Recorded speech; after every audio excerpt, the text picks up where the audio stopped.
Yon mga boss, welcome back sa akin channel. Ito po, kung naaalala nyo itong 10-wheeler wing van na 6WG1 na pinareserve po ng taga Zamboanga City and then Hulusulu, yan po yung kanilang mga bayan.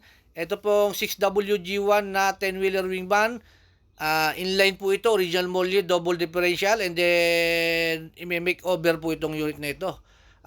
Papalitan po natin ng body po itong unit na ito, gagawin natin high cube dahil hindi siya high cube, and then papalitan po natin ng kulay itong unit po ni Bossing.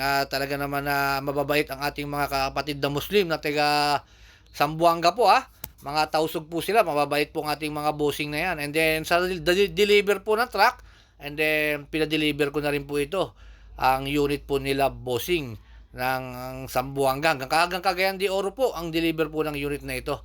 Pinadeliver na rin po natin, kasama natin yung kapatid ni Bossing, and then si Bossing mag-aantay na lang sa kanilang lugar. Pero yung kapatid ko hanggang sa Cagayan lang, sa salubungin nila dahil palalagyan pa ng water brake ito yung unit nito, tsaka lalagyan pa ng mat guard. Talaga naman na all goods po at sinampaan po ng ating mga kapatid na Muslim ang unit. Talagang chinek up nila yung makina.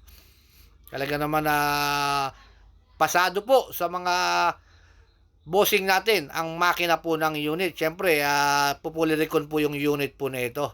And then, palalagyan din natin ng sun visor. And then, yung kanyang yung kanyang tapilodo, papa-stainless po natin yan, na buong stainless. Dahil po hindi maganda yung tapilodo nito. Ayan. And then, gagawin po siyang high cube. Hindi high cube po itong na to, yung unit po na ito. Kaya gagawin pong high cube ni na Bossing. And then ito na po, habang pinapalitan na po ng wingman body, ay po, iusog na po yan. Ayan, pinapasyalan din natin yung unit mga Bossing. Dito mo makikita ko talagang rusty yung unit pag tinanggal yung body. Okay naman po, so far so good. Talagang all goods naman po ang unit ni na Bossing. Talaga naman na maganda po yung pagkapili nila Bossing. Pero mahirap hanapin po itong unit na ganito. 6WG1 na, double differential pa, original molly pa. Kaya medyo mahirap pong hanapin. And then ito na po, napinturahan na, and then pinalagyan po natin ng visor yung kanyang unit. Talaga naman na pabalik-balik tayo rito sa unit ni Bossing para hindi tayo magkamali sa unit ni Bossing. Yung gusto ni Bossing ay masunod. Ayan po, pinalagyan natin ng visor yan. Pati yung sa may hagdanan po, pinalagyan din natin hagdan yan. Na iilaw-ilaw po lahat yan. Talaga pa ilawin din natin po yung unit ni Bossing. Kaya po, maraming salamat po sa mga nagtitiwala dito po sa akin sa Subic sa pag-guide ko po sa kanila. And then ito na po, finally po, at fully record na po siya ang unit. At nakailaw po yan, hindi lang siya na tinamaan ng gabi, pero nakailaw na po yan, lahat po gumana na po yan. Nandyan na rin sila Bossing. Pull out na rin, pinadeliver ko na rin po sa driver ko po itong unit po na ito, at hanggang Cagayan de Oro po. At may kasama naman po yung kapatid ni Bossing.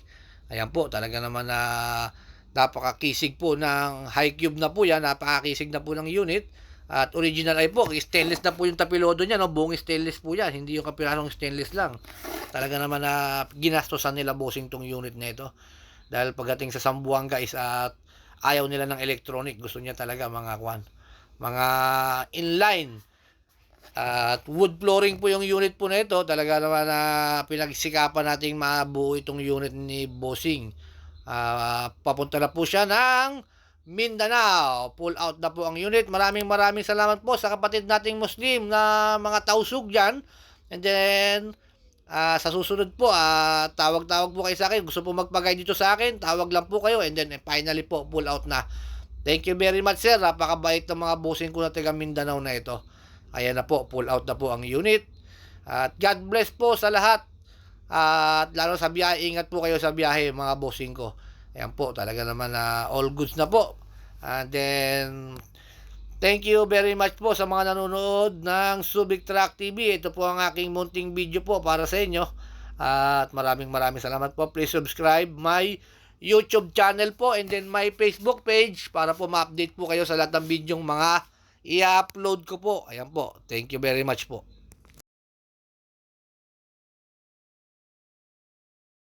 Magandang buhay! Naghahanap ka ba ng truck sa Subic? Tumawag na kay Subic Truck TV at magpa-guide.